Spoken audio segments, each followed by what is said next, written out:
제 18장.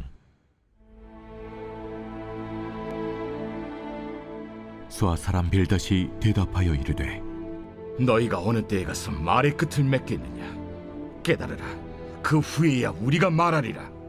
어찌하여 우리를 짐승으로 여기며 부정하게 보느냐?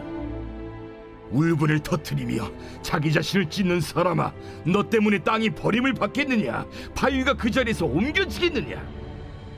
악인의 빛은 꺼지고 그의 불꽃은 빛나지 않을 것이요, 그의 장막 안의 빛은 어두워지고 그 위의 등불은 꺼질 것이요, 그의 활기찬 걸음이 피곤하여지고 그가 마련한 꾀에 스스로 빠질 것이니, 이는 그의 발이 그물에 빠지고 올가미에 걸려들며 그의 발 뒤꿈치는 덫에 치이고 그의 몸은 올무에 얽힐 것이며, 그를 잡을 덫이 땅에 숨겨져 있고 그를 빠뜨릴 함정이 길목에 있으며, 무서운 것이 사방에서 그를 놀라게 하고 그 뒤를 쫓아갈 것이며, 그의 힘은 기근으로 말미암아 쇠하고 그 곁에는 재앙이 기다릴 것이며, 질병이 그의 피부를 삼키리니 곧 사망의 장자가 그의 지체를 먹을 것이며, 그가 의지하던 것들이 장막에서 뽑히며 그는 공포의 왕에게로 잡혀가고 그에게 속하지 않은 자가 그의 장막에 거하리니, 유황이 그의 처소에 뿌려질 것이며 밑으로 그의 뿌리가 마르고 위로는 그의 가지가 시들 것이며,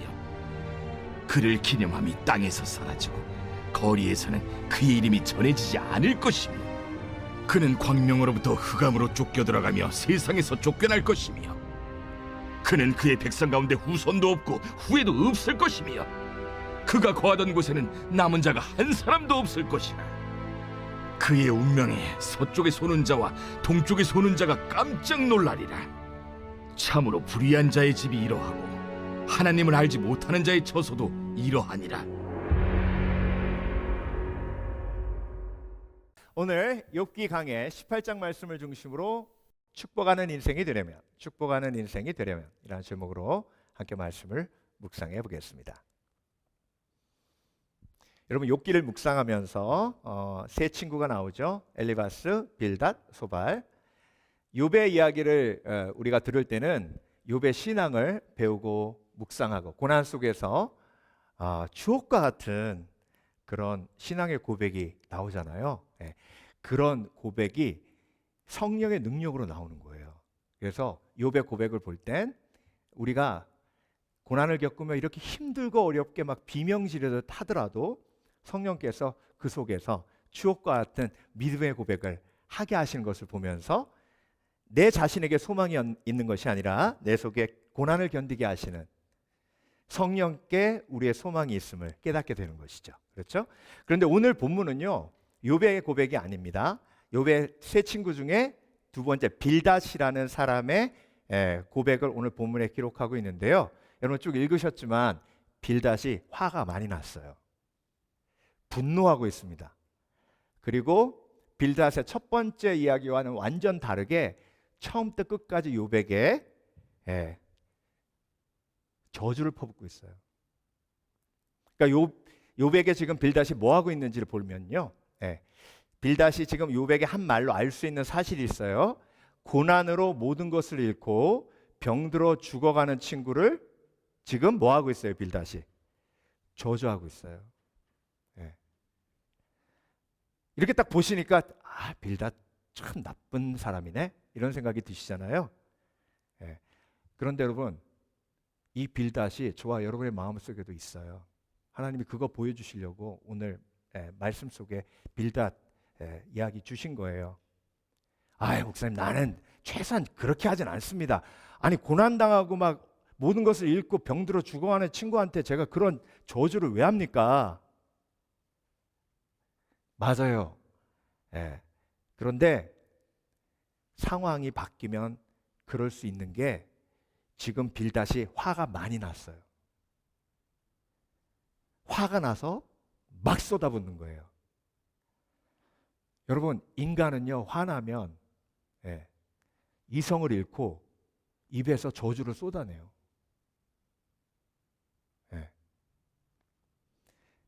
근데 그 쏟아낸 저주를 주워 담을 수가 없어요. 그러니까 관계가 깨지죠. 고통으로 나갈 수밖에 없습니다. 그렇다면 빌닷이 왜 그렇게 욥에게 저주를 쏟아부었을까요? 오늘 본문에 나오는 명확한 이유 한 가지예요. 3절에 네가 우리를 짐승 취급했다는 거예요. 그 얘기는 뭐예요? 네가 날 무시했다는 거예요. 여러분, 인간은요 이렇게 무시당하면 이성을 잃습니다. 그리고 그 나를 무시한 사람이 나보다 힘이 약하면 어떻게 돼요? 화나는 걸로 끝나요? 저주를 쏟아부어 보복합니다. 자, 그 보복의 저주를 한번 볼까요? 5절부터 6절까지는요. 악인에게 빛이 꺼지고 등불이 꺼진다. 악인이 누구예요? 욥이에요. 네 삶 속에 이제 소망은 없다는 거예요. 소망은 없다는 거예요. 이 말을 생활어로 옮기면 어떻게 돼요? 넌 끝났어. 너 같은 악인은 이제 끝났어. 소망 없어. 네 속에 뭐 회복? 웃기고 있네. 악인에게 발걸음이 좁아지고 자신의 계략에 걸려 넘어진다. 이걸 생활 언어로 표현하면 너 하는 일마다 되는 일이 없을 거야. 하는 일마다 함정에 빠지고 하는 일마다 사기당해. 11절부터 14절 악인에게 무서운 일이 덮치고 질병과 죽음이 따름. 지금 욥은요 자녀들 다 잃었죠. 10명 한꺼번에 다 잃었어요. 재산 다 잃었어요. 지금 온몸에 욕창 났죠. 피부병. 그러니까 너 병 났지? 너 죽겠지? 네 자녀들 다 죽었지? 그런데 네가 악한 사람이 아니라 그러니까 네가 소망이 있어? 17절부터 18절 악인은 사람들의 기억에서 지워지고 이름도 남지 않는다는 거예요. 너 잘 나간다 그랬지? 앞으로 너를 기억하는 사람은 한 명도 없을 거야. 너는 그냥 모래처럼 저 먼지처럼 사라져 버릴 거야. 마지막으로 악인에게 후손도 집도 없어지고 마침내 뿌리채 뽑힌다. 그러니까 욥이 지금 겪고 있는 모든 고난이 죄로부터 왔다고 지금 정죄하는 거예요. 저주하는 거예요. 여러분, 이런 인생 살고 싶으세요? 이런 인생은 정말 불쌍한 인생이에요. 이 저주하는 인생의 반대말은 뭐예요, 그러면? 축복하는 인생이죠. 그렇죠? 근데 제가 성경 공부하면서 여쭤봐요. 어떻게 축복하세요? 그러면 복 많이 받으라고요. 아니, 그 복 많이 받으라고 그건 인사고요. 새해 복 많이 받으세요. 복 많이 받. 그거는 인사고요. 축복 어떻게 하세요? 그랬더니 축복이요? 그냥 칭찬해 주면 되지 않나? 칭찬? 그것도 일종의 축복이 될 수 있는데요. 여러분, 내가 저주하는 인생이 되지 않으려면 축복하는 인생이 돼야 되는데요. 죄인은 저주하는 데는 전문가예요. 가르쳐 주지 않았는데도 왜 이렇게 욕을 잘해요? 다른 사람 깎아내리는 거 가르쳐 주지 않는데도 너무 잘합니다. 그런데 축복하라 그러면요 멍해요. 뭐 어떻게 해야 되지? 인커리지 하세요. 그러면요 인커리지 용기를 북돋아 주는 거 화이팅! 이게 끝이에요.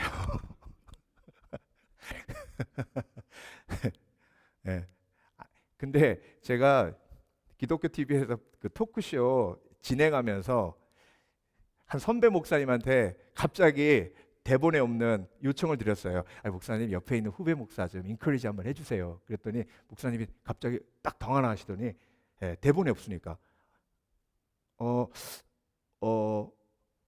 화이팅! 이렇게 하시더라고요. 목사님이요.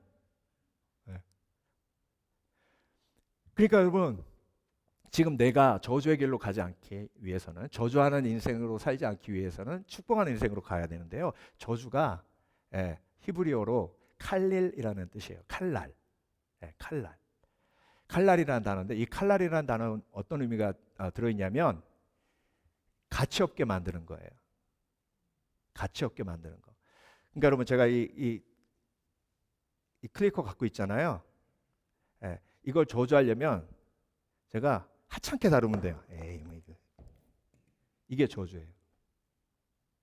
예. 근데 이 클리커를 축복하려면 귀하게 다뤄요. 떨어지면 큰일 나. 귀하게. 예, 이게 축복이에요. 이걸 히브리어로 브락이라고 해요.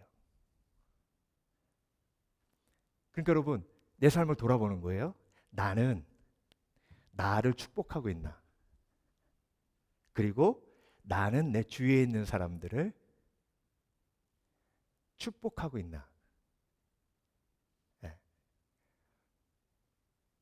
왜 그 TV에서 요즘 연애 드라마, 연애 그 프로그램 많이 하잖아요. 남자애가 자기가 좋아하는 여자애한테 그냥 무의식적으로 야 그랬어요. 야. 그랬더니 그 여학생이요 자기한테 야라고 했다고. 자기 이름도 있는데 왜 나한테 야라고 했냐는 거예요. 그러니까 그 남자애는 야가 욕도 아니고 뭐 나쁜 말이야 그러는 거예요. 다른 여자애들한테 얘기했더니 경악하는 거예요. 야, 네가 걔한테 야라고 했어? 네. 그래서 여러분, 오늘 본문을 보면서요, 축복하는 인생이 되려면, 빌닷과 같이 되지 않으려면, 내 속에 있는 빌닷이 쫓아내어지려면 어떻게 해야 되는지 오늘 본문 말씀을 통해서 세 가지로 묵상해 보겠습니다. 네. 그래서 여러분, 이런 목표가 있었으면 좋겠어요. 하나님, 저는 인생을 통해 평생 주님 품 안에 안기는 그날까지 축복하는 인생으로 살기를 원합니다. 그래서 내 주위에 있으면 항상 나를 통해 그 사람이 귀하게 되기를 원합니다. 첫 번째로 축복하는 인생이 되려면요, 온전한 닮음이 있어야 합니다. 이 얘기가 무슨 얘기냐면요, 지금 엘리바스, 빌닷, 소발은 거의 똑같은 말이에요. 똑같은 말 한다는 건 뭐예요? 세 명 다 서로를 닮았다는 거예요. 왜 닮아요? 지네들끼리 모여가지고 쑥덕쑥덕하면서 계속 욥 얘기하는 거예요. 욥이 이렇게 얘기하니까 회개도 안 하고, 저 인간 잘 나갈 때는 우리 무지하게 막 무시하더니 이제 가진 것 없고 이제 병드니까 이제 우리가 우리 말 들어야 될 차례인데 우리 말 듣지도 않아? 그러면서 모여가지고요, 이 얘기 저 얘기하면서 서로가 서로를 닮아가는 거예요. 보세요. 빌닷이 하는 말, 엘리바스가 하는 말, 소발이 하는 말 거의 다 비슷해요. 어찌하여 우리를 짐승으로 여기며 부정하게 보느냐? 너 왜 나 무시해? 내가 하나님을 위로로 어찌하여 업신여기느냐? 우리가 하나님의 위로를 가지고 너희를 위로하는데 그 위로를 무시해? 우리를 무시해? 소발, 내가 비웃으면 어찌 아무도 너를 부끄럽게 하지 않겠느냐? 너 우리 보고 비웃었지 지금.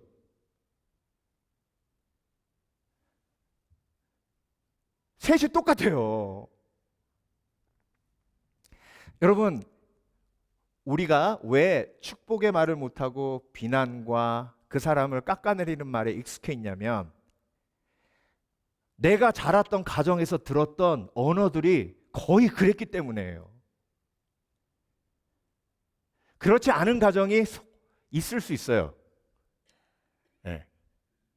그런데 거의 모든 가정은요, 6.25 거치고 막 일제시대 거치면서 너무 상처와 억눌림, 한이 많아가지고요, 우리나라 가정에 언어들이 전부 축복의 언어보다 저주의 언어들이 훨씬 더 많아요.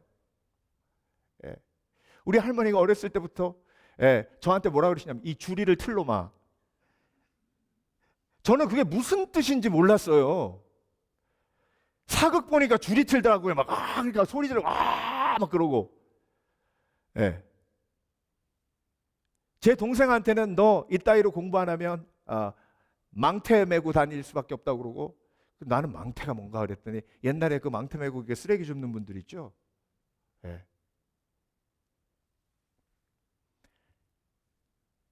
그래서 우리는 우리의 부모님의 언어를 닮아 있습니다.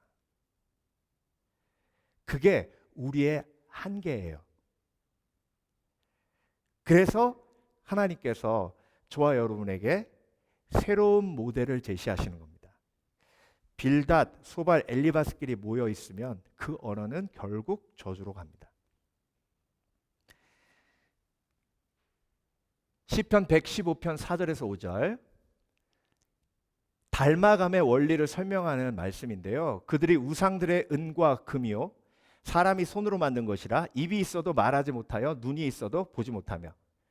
자, 우상의 특징이 뭐냐면 입이 있어도 말하지 못한대요. 죽었다는 거예요. 그러니까 우상을 섬기면 우상을 닮아가는데 우상이 죽어 있기에 우리도 죽어요. 우상에 사랑이 있어요, 없어요? 죽어 있으니까 사랑도 없어요. 자, 하나님께서 경고하십니다. 8절, 우상들이 만드는 자들과 그것을 의지하는 자들이, 그 의지하는 게 다 예배예요, 예배. 그것을 의지하는 자들이 다 그와 같으리로다. 여러분, 우상을 숭배하면 우상 닮아가요? 자, 원숭이 우상을 섬기면 원숭이 닮아가요. 송아지 우상 섬기면 송아지 닮아가요. 내 인생의 우상을 사람으로 설정하면 그 사람 닮아가는 거예요. 사람이 사람을 닮아가는 건 결국 죄인이 죄인을 닮아가는 겁니다. 그래서 하나님께서 저와 여러분에게 닮음의 모델을 허락해 주셨어요. 그 모델이 누구예요? 예수 그리스도. 오직 너희는 원수를 사랑하고 선대하며 아무것도 바라지 말고 꾸어주라. 그리하면 너희 상이 클 것이요 또 지극히 높으신 이의 아들이 되리니 그는 은혜를 모르는 자와 악한 자에게도 인자하시니라. 너희 아버지의 자비로우심 같이 너희도 자비로운 자가 되라. 여러분, 하나님은요 정말 젠틀한 분이에요. 예수님을 닮아가는 게 저와 여러분의 목적이 되시길 주의 이름으로 축원합니다. 그게 뭐예요? 예수님의 언어를 닮아가는 거예요. 예수님의 태도를 닮아가는 거예요. 그래서 우리가 성경 읽는 이유가 뭐예요? 예수님이 이 상황 속에서 어떻게 하셨냐 배워가는 거예요. 여러분, 아담과 하와가 죄 지었죠? 그렇죠? 네. 아담이 숨었어요. 저 같으면요 아담 숨어있는 앞에 가가지고 아담아 뭐하냐 이렇게 할 것 같아요. 죄 졌으니까 심장마비라도 걸리라고. 근데 하나님 어떻게 하셨어요? 아담아 아담아 어디 있느냐. 죄 지은 아담에게 너무 친절하시잖아요. 가인이 아벨 쳐 죽였어요. 가인아 아벨은 어디 있느냐. 베드로가 예수님 3번 부인했어요. 그런데 조반까지 만들어 놓고 베드로에게 베드로야 내가 날 사랑하느냐. 요압시켜서 우리야 죽이고 그의 와이프 밧세바 취했어요. 하나님이 나단 선지자를 보내십니다. 그리고 예화를 통해서 다윗의 죄를 깨닫게 하세요. 이게 하나님의 친절하심이에요. 그래서 사랑은 오래 참고 그 다음 뭐예요? 온유하며. 그래서 여러분 평생 주 앞에 나아가며 예수님의 온유함을 닮아가시는 복된 그리스도인 되시길 주의 이름으로 축원합니다. 그게 축복이에요. 내 앞에 있는 사람을 친절하게 대하는 것 그 자체가 뭐예요? 축복이에요. 그런데 상담가들이 뭐라 그러냐면요. 남자는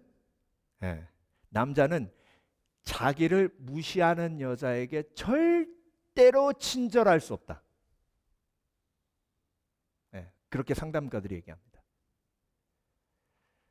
그리고 여자는 자기에게 친절하지 않은 남자에게 절대로 칭찬할 수 없다. 자, 이렇게 두 사람이 만나면 그냥 처음부터 끝까지 싸울 수밖에 없어요. 그렇죠? 예, 맞아요. 맞아요. 아멘 아멘 하시는 거 봐. 예. 그러면요, 여성이 칭찬을 해야 남자가 친절해지는데, 그렇죠? 예. 남자가 친절하게 대해야 여성이 칭찬이 가능한데 이거 누구부터 해야 돼요? 누구부터? 예. 제가 부부 세미나 그 강의하시는 목사님 얘기 들었는데 이렇게 설명하시더라고요. 도둑이 딱 들었는데 밑에서 부스럭부스럭해요. 그러면 남자가 내려가야 돼요? 여자가 내려가야 돼요? 예? 누가 내려가야 돼요? 예. 야, 당신 나 내일 아침 일찍 출근해야 되니까 내려가 봐. 그랬더니 와이프가 이게 미쳤구나. 이 위험한 걸 여자한테 시켜? 네가 내려가야지. 예. 그러고 도둑 들었는데 위에서 싸움 나가지고 도둑이 왔는지도 몰랐대. 누가 내려가야 돼요? 그 강사님 답은 성숙한 사람. 네, 더 성숙한 사람.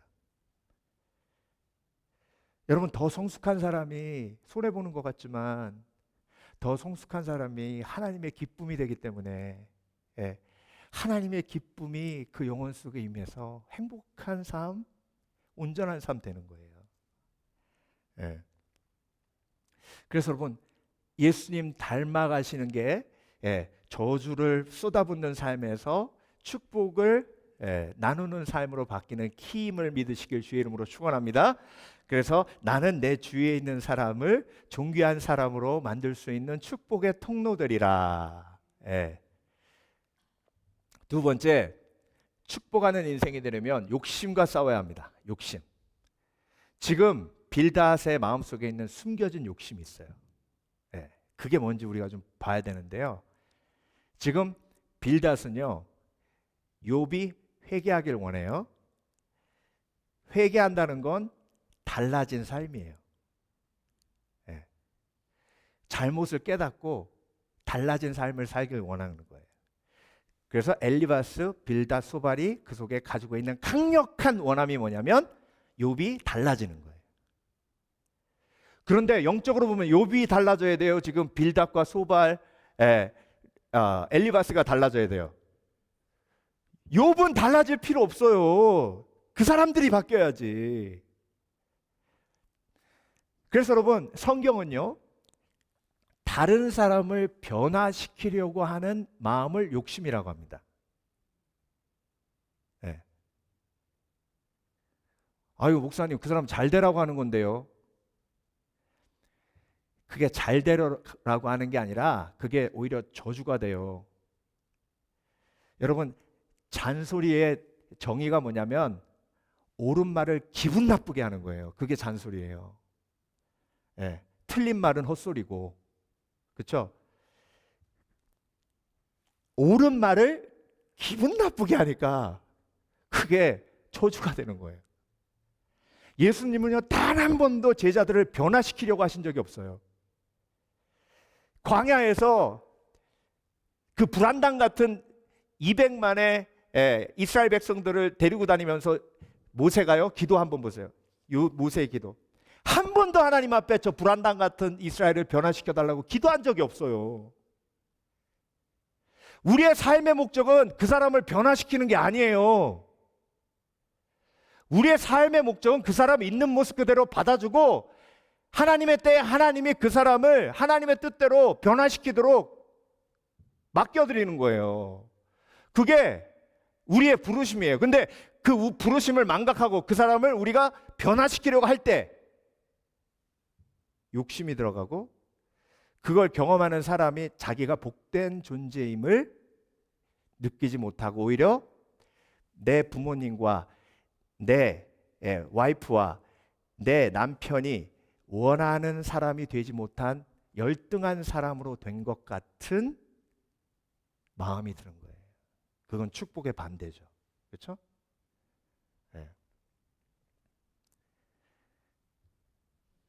부모님들이 외향적인 아이들을 좋아해요.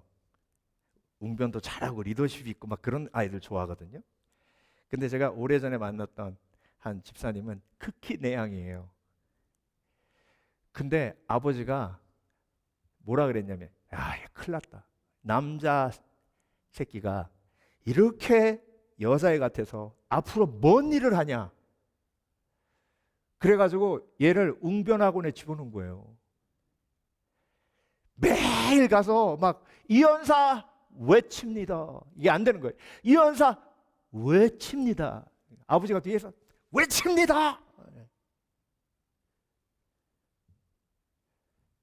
그래서 대회 나가서 1등상 받아가지고 아버지가 너무 좋아하셨대요. 근데 그 성격은 바뀌나요? 안 바뀌어요. 외향은 그냥 외향이고 내향은 내향이에요. 그걸 바꾸려고 하니까 내가 아버지의 기대치에 자라지 못하는 열등한 아들이 되는 거예요. 그러니까 항상 아버지를 보면 거절감이 느껴지는 거죠. 여러분, 내 속에 사람을 변화시키려는 욕심이 얼마나 강한데요. 사람을 변화시켜 놓고 내가 뭔가 특별한 성취를 이뤘다고 그 성취에 도취되는 사람들이 얼마나 많은데요. 어찌하여 우리를 짐승으로 여기며 부정하게 보느냐. 이게 과장된 말이잖아요.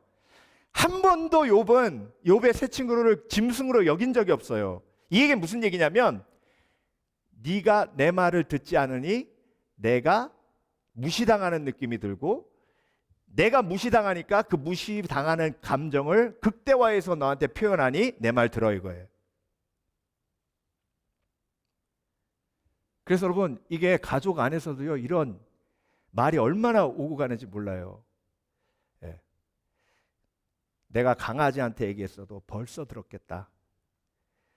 식당께 3년이면 라면을 끓인다는데 엄마가 너한테 몇 번 얘기했냐?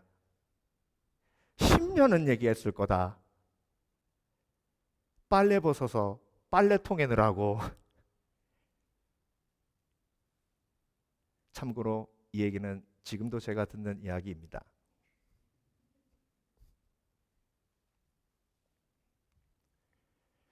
그래서 빌닷의 마음속에 숨겨진 욕심을 볼게요. 너 왜 내가 옳다고 인정하네? 인정 욕심이 있고요. 네가 잘 나갈 때 그렇게 우리를 무시하더니 망해서도 나를 무시해? 열등감에서 벗어나는 욕심. 여러분, 욥은 거의 완벽한 사람이었어요. 그러니까 세 친구가 욥에 가까이만 가면 열등감이 올라오는 거예요. 그 세 친구의 와이프들이 집에 가서 뭐라 그러냐면 인간아 욥의 10분의 1만 닮아라. 넌 어떻게 욥하고 이렇게 다르니? 내 소원이 있다면 다시 태어나서 욥 같은 사람하고 결혼하는 게 나의 꿈이다. 이게요, 저주. 그 저주를 받은 남자가 친절히 나가겠습니까? 그건 불가능해요.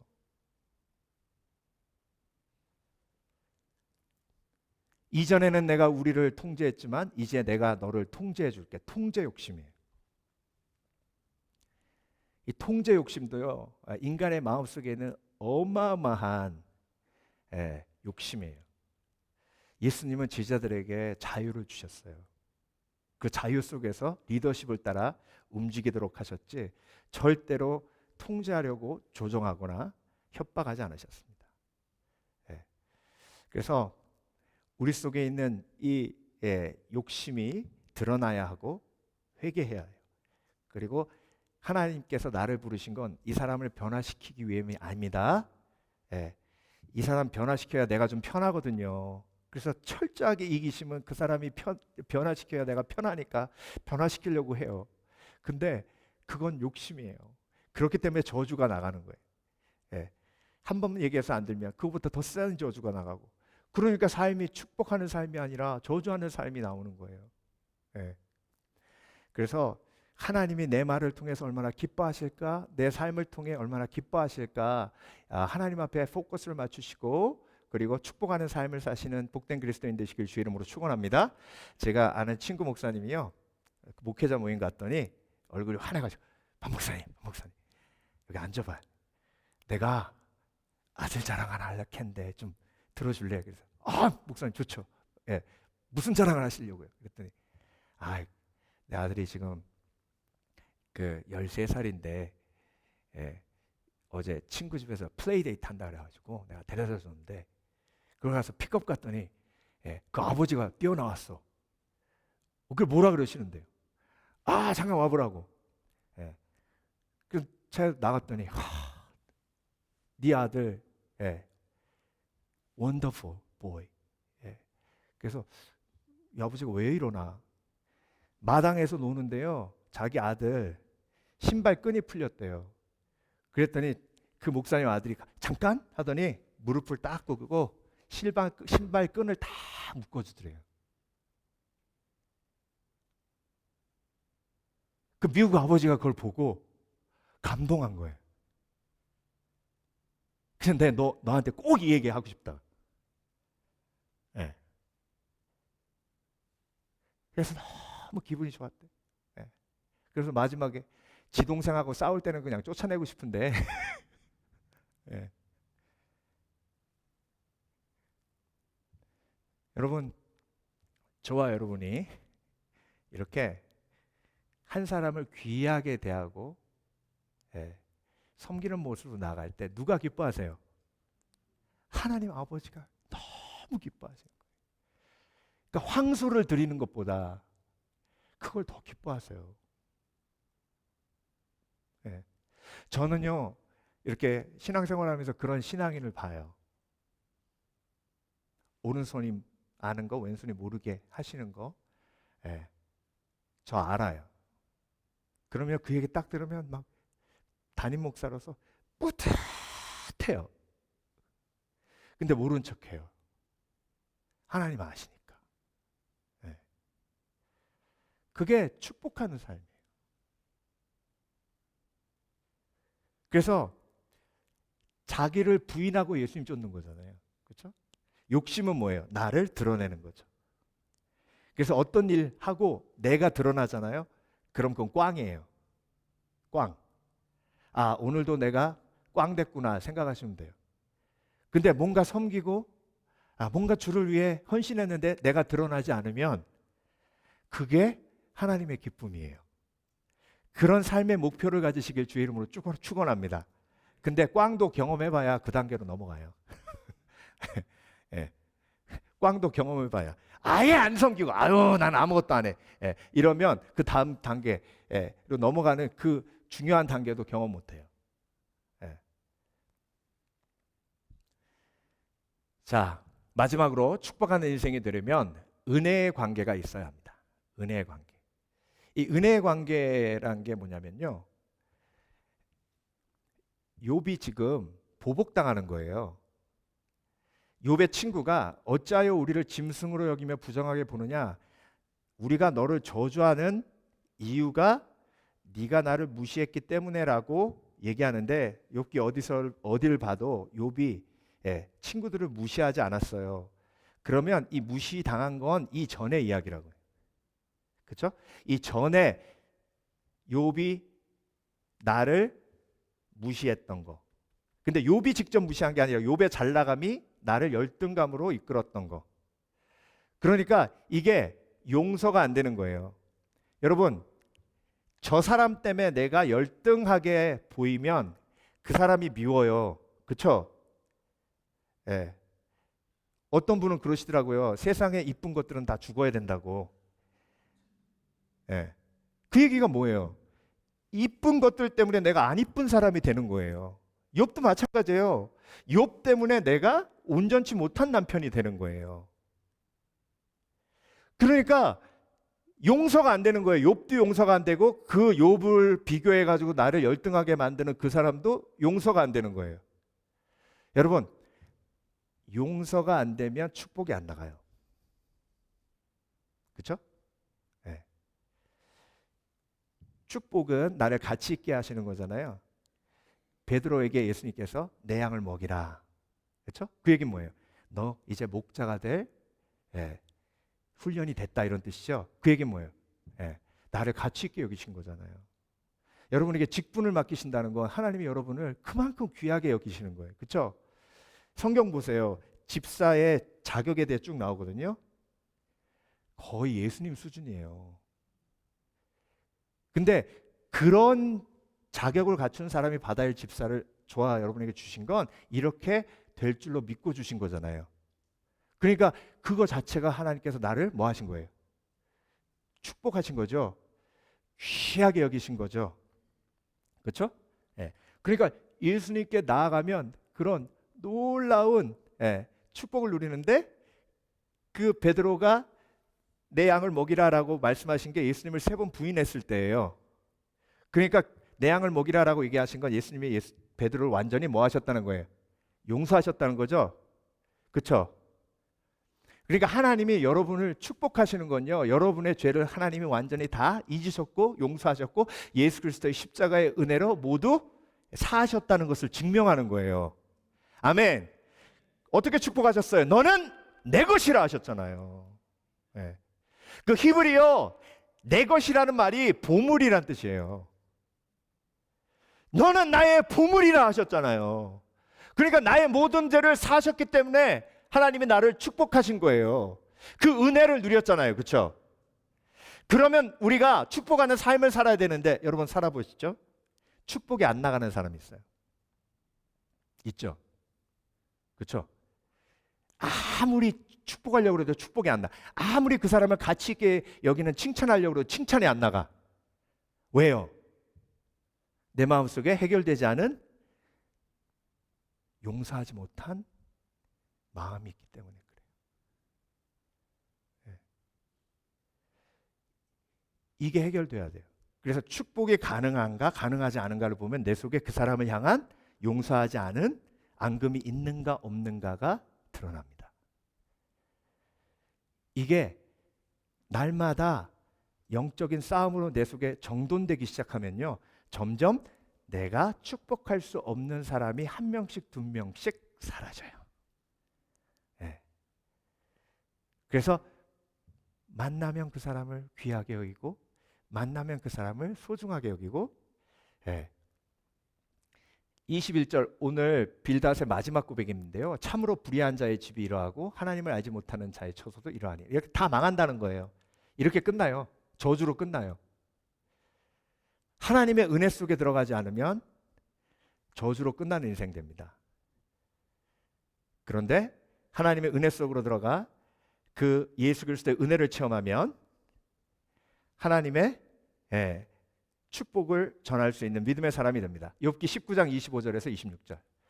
욥의 친구들과 욥이 다른 이유가 뭐예요? 내가 알기에는 나의 대속자가 살아계시니 마침내 그가 땅 위에 서실 것이라. 내 가죽이 벗김을 당한 뒤에도 내가 육체 밖에서 하나님을 보리라. 이게 신약 성경이 없는데 욥이 대속자를 얘기하고 예수 그리스도를 얘기하고 그리고 나의 축복된 미래를 고백해요. 이건 기적적인 일입니다. 네. 이게 성령께서 하시는 일이에요. 네.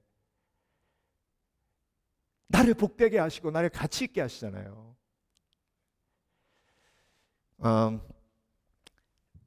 구약 성경에 축복이라는 단어가 가장 많이 사용된 히브리어가 브락이라는 말이에요. 브락.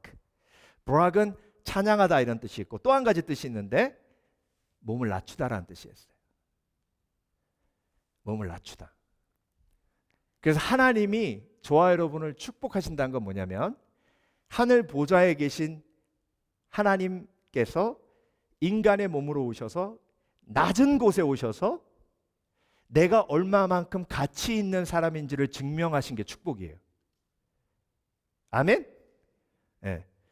그러니까 God bless you 라는 뜻은 하늘 보좌에 계신 하나님께서 예수 그리스도의 몸으로 이 땅에 오셔서 가장 낮은 곳에서 당신이 구원받을 수 있도록 당신의 가치를 증명하신 사랑을 누리세요 이런 뜻이에요. 예. 그게 God bless you예요. 예.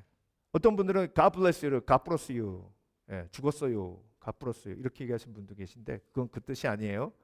예. God bless you. 예. 하나님이 브락으로 낮은 땅으로 오셔서 우리를 섬기셨습니다. 자, 이 사진 보세요. 2016년에 버킹엄 궁에서 영국의 패럴림픽 올림픽 메달리스트들을 모아놓고 이제 파티가 있었는데요. 그 중에 한 사람 메달리스트인데 이 자매님 앞을 지나가는 모든 사람들이 이렇게 인사했대요. 목 보세요. 목 부러지겠죠. 그렇죠? 근데 헨리 왕자가 이렇게 무릎을 꿇은 거예요. 저 자매의 얼굴 보세요. 환하죠. 그렇죠? 욥의 친구들이 욥을 고자세로 계속 내려다보면서 판단하고 정죄하는 거예요. 예수님은 어떻게 하시는데요? 예수님은 발을 씻기시잖아요. 엘리 왕자가 여기뿐만이 아니에요. 어느 초등학교 가가지고 아이하고 얘기하는데 아이가 무릎을 꿇었어요. 왕자가. 하나님이 얼마나 기뻐하실까요?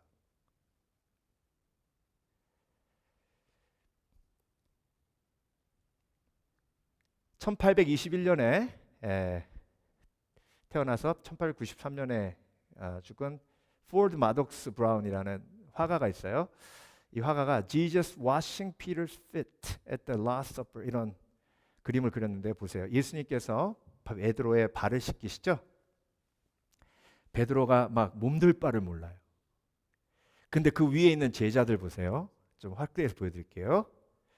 지금 아마 요한인 것 같아요. 요한은 머리 막 이거 뭐지? 아 이거 진짜 이거 뭐야? 큰일 났다. 이거 뭐 예수님이 뭐 종이 된 거야 뭐야? 다른 제자들도 표정이 이거 뭐지? 이거 뭐 무슨 일이 일어난 거지? 근데 우리는 그 의미를 알죠. 그렇죠? 예수 그리스도의 십자가의 섬김이 저와 여러분의 삶을 가장 복되게 한 것이죠. 그렇죠? 예수님 닮아가는 게 이거예요. 오늘도 내 자신을 부인하고 날마다 제 십자가를 지고 예수님을 쫓는 거예요. 그러면 내 주위에 있는 사람들이 가치가 살아나요. 한 영혼을 천하보다 귀하게 계신 하나님의 가치가 그들에게 임할 때 영혼이 살아나는 거예요. 이게 축복하는 삶이에요. 여러분, 내가 저주하는 삶을 통해 받은 상처들 많잖아요. 그거 나를 통해 흘러가지 않도록 막아야 됩니다. 오늘 우리가 결단하기 원합니다. 하나님, 나는 축복이 흘러가는 축복의 도구 되게 해주세요. 그래서 예수님을 닮아가게 하세요. 그리고 예수 그리스도의 은혜를 체험하게 하세요. 그래서 나를 통해 축복이 흘러가는 복된 인생 되게 해주세요 라고 결단하시는 복된 그리스도인 되시길 주의 이름으로 축원합니다. 기도하겠습니다.